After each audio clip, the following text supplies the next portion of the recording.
Have you ever noticed how a single thought can pull you into a storm? One moment, you're at peace. The next, your mind is spinning with what-ifs, regrets, fears, and expectations. The truth is, most of our suffering doesn't come from the world. It comes from the way we think about the world. But here's the secret. Your mind is not your enemy. It's a wild horse waiting to be trained. And once you master it, nothing, no person, no failure, no situation can shake your peace. Monks don't walk through fire because they're fearless.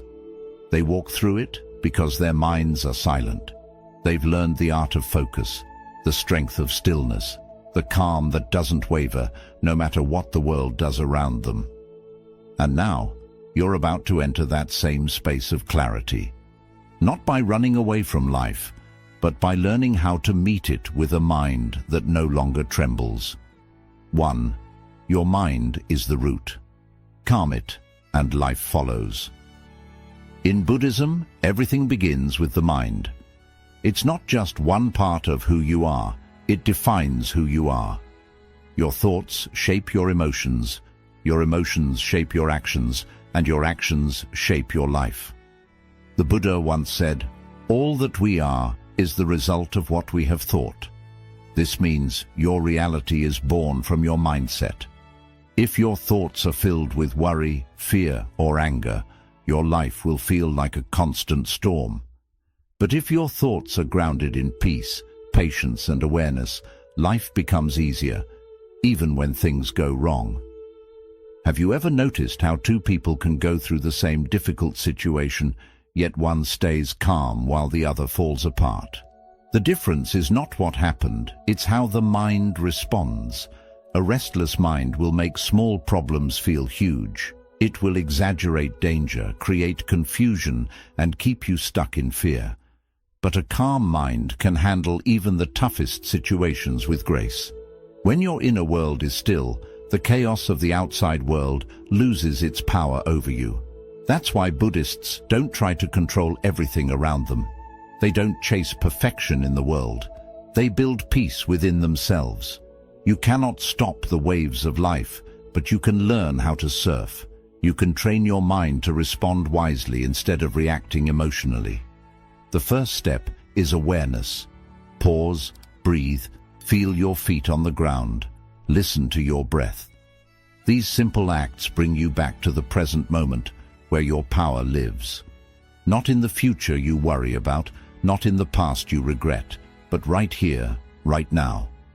When you realize that you are not your thoughts, but the observer of those thoughts, you take back control. You stop letting your mind drag you into stories that don't serve you. You start choosing peace over panic, stillness over struggle. So don't spend your life trying to fix everything around you. Fix what's inside. Train your mind daily, just like you would train your body. With time and consistency, your inner calm will become unshakable. And when your mind is calm, life follows. Even when there's noise outside, there's silence within. And that silence is your superpower. 2. Let go of what you can't control. One of the deepest sources of suffering in life comes from trying to control things that are simply not within our power. You try to control how others behave. You try to control the future. You stress over things that haven't even happened yet, or may never happen at all. And while your intentions may come from a place of care, this constant desire to manage every outcome leads to exhaustion, anxiety, and inner chaos. Buddhism teaches a core truth: impermanence. Everything in life changes. People come and go. Circumstances rise and fall. Even your emotions, your thoughts, your beliefs, they shift like the clouds in the sky. So when you cling to something as if it's permanent, you suffer. When you expect life to stay exactly the way you want it, you create unnecessary pain for yourself. You see, worry is often a sign that you're trying to grip life too tightly. It's your mind's way of saying, "I don't feel safe unless I'm in control." But the truth is, you never had full control to begin with. You can't control how someone feels about you. You can't control the outcome of every decision. You can't even fully control your own thoughts without awareness and training. What you can control is your reaction, your attitude, your inner balance. Letting go doesn't mean giving up. It doesn't mean becoming passive or careless. It means you stop trying to force life to match your expectations, and instead, you begin to flow with it. You learn to trust the rhythm of things. You plant your efforts, but release your grip on the outcome.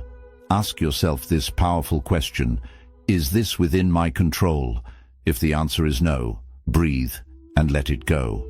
If the answer is yes, focus on what you can do, and then let the rest unfold. Imagine holding a rope that's burning your hand. The longer you hold on, the more it hurts. But the moment you let go, the pain begins to heal. That's what happens when you release control over things that were never yours to manage. In Buddhism, peace is not about fixing the external. It's about dissolving attachment to it. So if someone wrongs you, let go of the need for revenge. If plans change, let go of the need for certainty. If life surprises you, let go of resistance. Because on the other side of letting go is freedom. And in that freedom, you'll find what worry could never give you: clarity, calm, and deep inner peace. 3. Practice presence. Most of the suffering in your life doesn't come from the present moment. It comes from your mind wandering away from it. You worry about what might go wrong tomorrow. You replay things you wish you could change from yesterday. And in doing so, you miss the only place where peace can truly exist: right now. Buddhism teaches that the present moment is the only reality. The past is gone. The future hasn't arrived. The only time you can breathe, act, think, grow, or feel is now. But because our minds are constantly distracted, jumping from thought to thought like a restless monkey, we rarely experience this moment fully. Think about how often you eat while scrolling on your phone, walk without noticing the ground beneath your feet, or listen to someone speak while already planning your response. We're physically present, but mentally elsewhere. This disconnection creates anxiety, tension, and a feeling that life is always slipping through our fingers. When you learn to anchor your awareness in the present, something shifts. You stop resisting life, and you start experiencing it. You begin to notice the taste of your food, the warmth of the sun, the sound of the breeze, the way your breath rises and falls. Even ordinary moments become beautiful when you're fully there to witness them. Presence is not about making the moment perfect. It's about being awake to it as it is. If you're sad, be present with the sadness. If you're joyful, savor that joy. If you're in pain, bring your attention gently to that pain, without judgment. The goal is not to escape the moment, but to enter it more deeply. Mindfulness meditation is one way Buddhists cultivate this presence, but you don't need a cushion or a quiet room to practice. Every moment is an opportunity. Washing the dishes can become a meditation. Walking to your car, drinking tea, breathing. The key is awareness, bringing your full attention to what is. And here's the secret. The present moment is rarely as overwhelming as your thoughts about it. When you stop imagining all the what-ifs and regrets, you'll find that this moment, just as it is manageable, even peaceful. When your mind stays in the now, it stops chasing problems that haven't happened and grieving things that no longer exist. You become grounded, steady, unshakable. So slow down, breathe, come back to where your life is actually happening, not in the mind, but in this breath, this step, this heartbeat, because this moment is your life. And when you give it your full attention, it gives you peace in return. 4. Observe. Don't absorb. Detach from the drama. One of the greatest skills you can ever develop for inner peace is the ability to observe without absorbing. In Buddhism, the mind is often compared to a clear lake. Every thought, emotion, or situation that enters it is like a ripple on the surface. But the lake itself, its essence, remains still and unshaken at its depth. The problem is, most of us never learn how to simply watch the ripples. We jump into them, identify with them, and let them carry us away. Every day life throws noise at you. Someone says something rude, you get a disappointing message, plans fall apart, and instantly your mind reacts. Why did this happen? What did they mean by that? I'm angry, I'm hurt, I'm offended. Without realizing it, you become the thought, you become the emotion. You absorb it, carry it, and suffer under its weight. But what if you didn't have to? Buddhism teaches you that you are not your thoughts. You are not your emotions. You are the awareness behind them. Just because a thought appears in your mind doesn't make it true. Just because you feel angry doesn't mean you need to act on it. You can witness it, breathe through it, let it pass like a cloud in the sky. This is not suppression. You're not denying your emotions. You're honoring them by giving them space, but not power. Think of your mind like a room with many guests. Some are loud, some are calm, some bring joy, others bring pain. You are not those guests. You are the host. You can choose which ones to interact with, which ones to thank and release, and which ones you simply let pass through. This practice is called non-attachment. It means learning to notice your thoughts without clinging to them. When you get good at this, your emotional reactions stop owning you. Someone may try to start drama, but you don't absorb it. A triggering situation may unfold, but you stay rooted in calm. The world may continue to spin in chaos, but your inner world becomes like a quiet temple. You can hear the noise, but it doesn't enter you. You become the eye of the storm. Still, quiet, untouched. Try this. The next time you feel a strong emotion rise up, pause. Don't react immediately. Close your eyes. Observe the feeling. Name it without judgment. This is anger. This is fear. This is sadness. Breathe. Let it float in your awareness. Don't feed it. Don't fight it. Just watch it. You'll be surprised how quickly it softens when you stop giving it fuel. And when you live this way, life becomes much lighter. You no longer carry the pain of every argument, the weight of every misunderstanding, or the poison of every insult. You see things for what they are, just passing experiences. Remember, you are the sky. Your thoughts and emotions are the weather. Let them come. Let them go. But stay rooted in your sky-like awareness.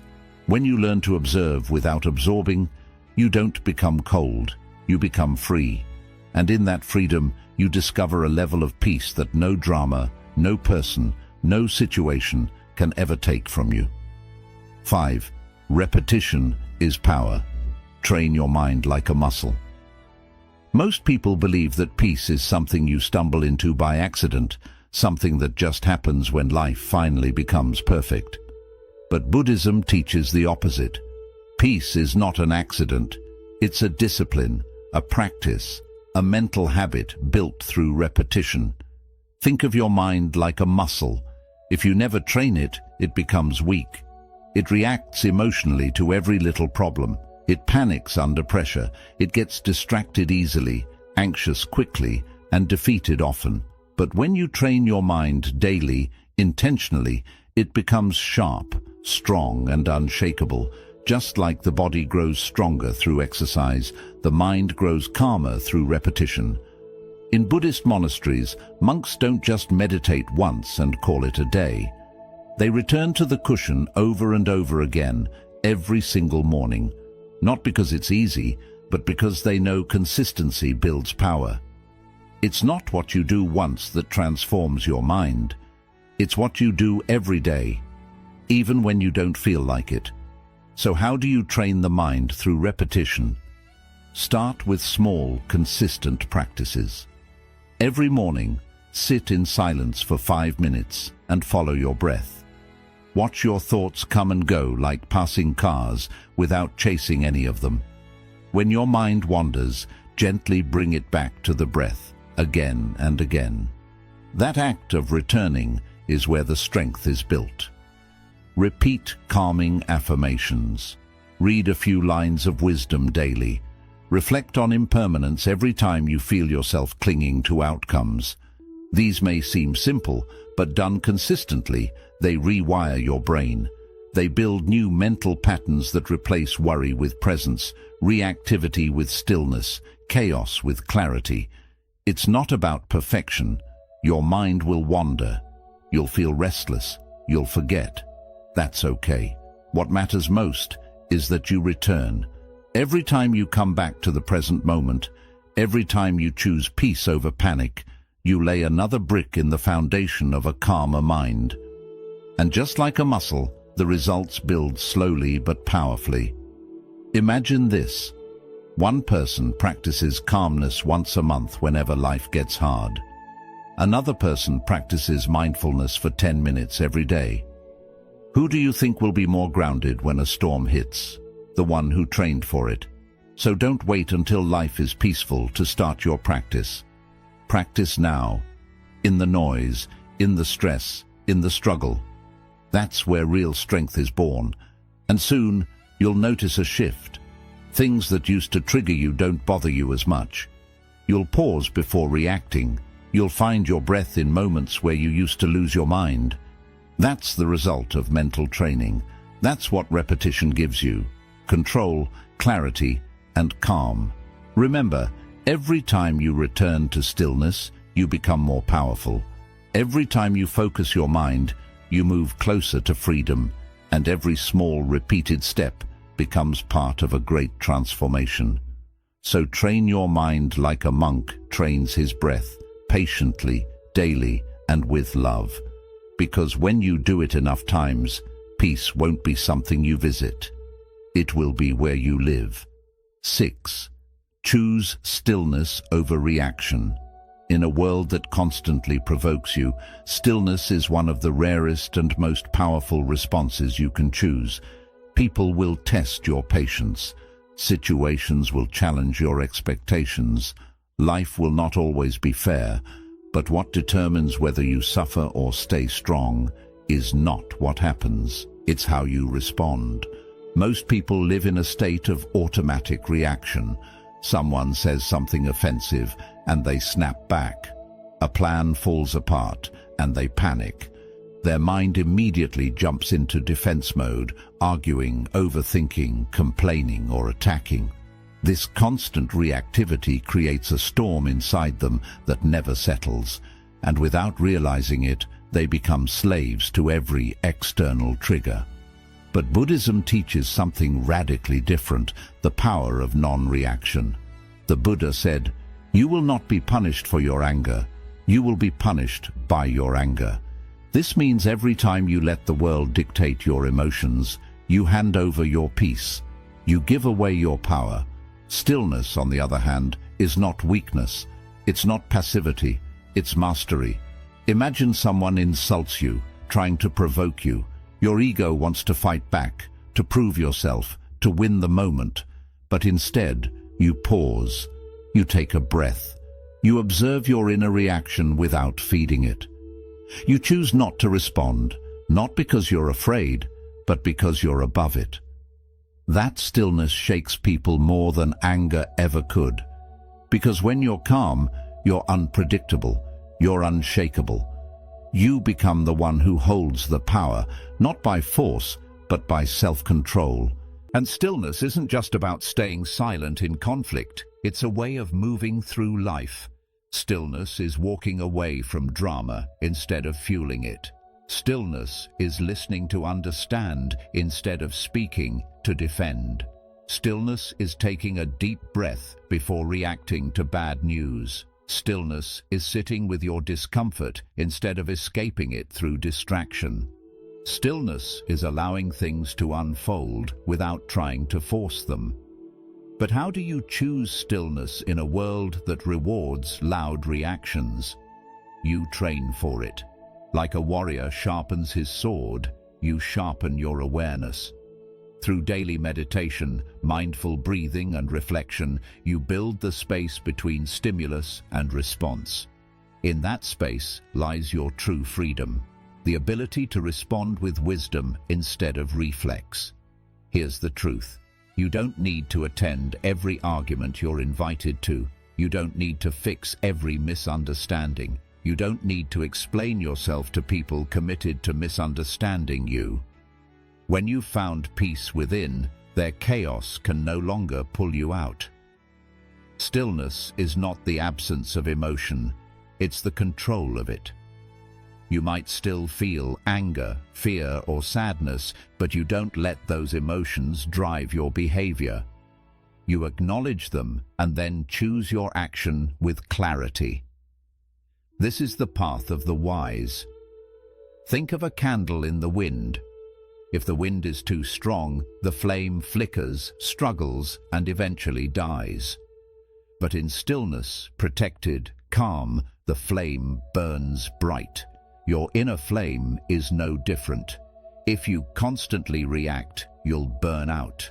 But if you learn to stay centered, your inner light will guide you through anything. In moments of pressure, ask yourself, is reacting to this worth my peace? Will this matter tomorrow, next week, next year? Am I responding from ego or from awareness? When you choose stillness, you don't lose. You win in the deepest way. You rise above noise. You conserve your energy. You earn respect, not through fear, but through presence. People start to notice that you don't get dragged into negativity, that you remain calm when others lose control, that you lead with wisdom, not pride. This is not easy, but it is worth it, because a person who lives in stillness becomes untouchable, not because life gets easier, but because they become stronger. So next time life pokes you, pause, breathe. Remember that you are in control of your response. And when you choose stillness, you choose power, you choose freedom, you choose peace. 7. Compassion creates inner peace. You can meditate for hours. You can master silence. Train your breath and keep your mind focused like a laser.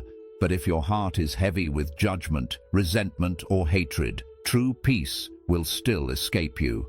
That's why in Buddhism, the highest form of inner mastery doesn't come just from discipline or stillness.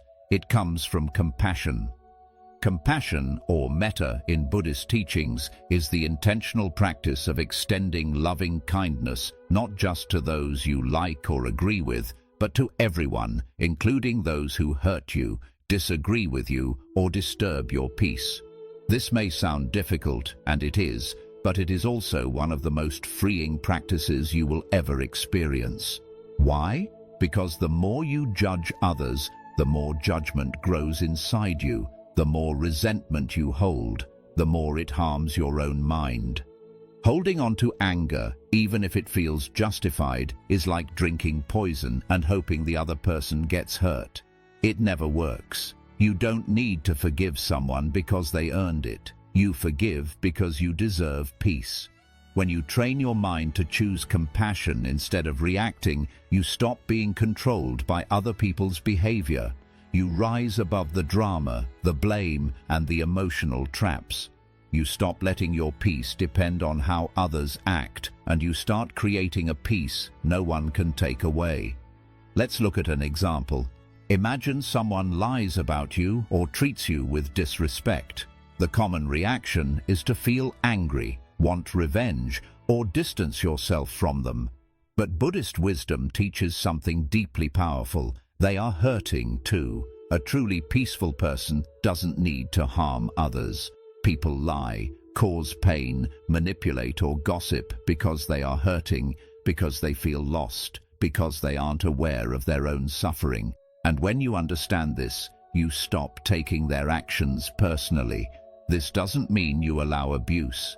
Compassion isn't weakness. It is a form of clarity. You can create boundaries with kindness. You can leave harmful situations without hatred. You can protect your peace without holding on to bitterness. When you respond to negativity with compassion, you shift the energy of the moment. You become the place where anger ends, not where it grows.